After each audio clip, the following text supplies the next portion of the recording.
Hey, yo, check it out. It's the one and only, never phony.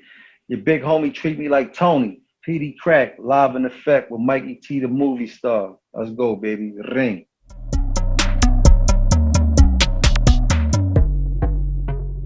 Could you tell me about the issues with Juelz Santana? Where did they all start? Was it over him not acknowledging you? All right, so look, I had already talked about this before, but I know I didn't talk about it on your shit, so I got you. I appreciate Um, it. it ain't that. I think I was tripping that night, honestly. I think I was tripping. I probably was a little saucy, drunk, you know what I mean? And I definitely took a gesture the wrong way. I felt like he was trying to kind of like brush me off. But the only reason I felt like that was because of how our relationship was before that night. Like I felt, we would talk on the phone a lot, like, yo, what up, bro? You cool? You coming down? You coming to New York? I think we coming to Philly, and I mean, and we fuck with each other like that. So I was expecting a little more love than he was showing that night, and I think with the drink involved, I think I overreacted. Honestly, you know what I'm saying?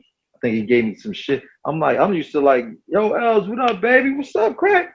And he just was like, yo, what up? And just kind of spun on me like, so I took that the wrong way. You know what I mean? So, Yeah, fuck. yeah. Juelz, Jim Jones, they were really reaching their height right then. You know what I mean?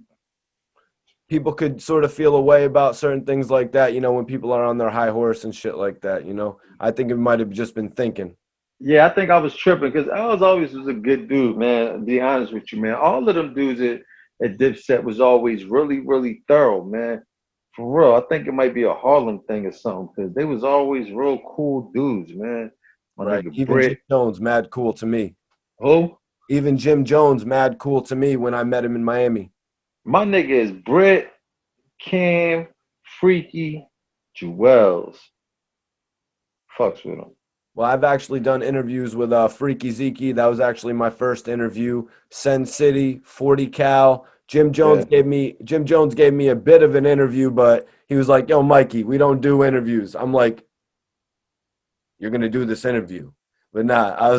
Jim Jones is a good ass dude, man. I got a great couple stories about him, man. But I want to ask you, Petey, you were adamant. Why were you so adamant about saying that this has nothing to do with Jay-Z or Def Jam on that record? Why did I say that? Is it because you were Oh, just because starting a no, relationship? nah, I said that because uh, it was already a little issue going on with Cam and Jay. Remember, Cam and Jay always had Right. the little feud. So I think at the time I was just didn't want anybody to confuse that with me doing this uh on some I'm with Jay and fuck y'all type of vibe. This ain't got nothing to do with the Jay-Z shit or none of that. This was a personal thing that I was wrong about. You know what I'm saying? So that's why I said that. Nah, Petey, man, you're a big man to, admit when you're wrong and shit like that, bro. I can respect it Hey, 100%. come on, man. That's my responsibility. You know what I mean? I apologize to him too. You know what I'm saying? Apologize to Els for that, man. Cause that and plus I really take my hat off to him because when I did get on that bullshit, he didn't even say nothing crazy about me. People asked him about that in the interview one time, and I think he was just like, they're like, yo, what's up with Peedi Crakk, man? Coming at you and shit. He's like, yo, man, I don't know what's up with Crack, man. He could have got disrespectful and said, like, yo, man, fuck Crack. But he ain't say shit. He just kept it regular. Like, I don't know what's up with him. I take my hat off to him for that. You know what I'm saying? Yeah, that's maturity right there, man, on both of your ends. But I say that to say, like, because you two, like you said, it was always like, yo, hey, Els, what up? What was the situation when Dipset actually linked up with Roc-A-Fella?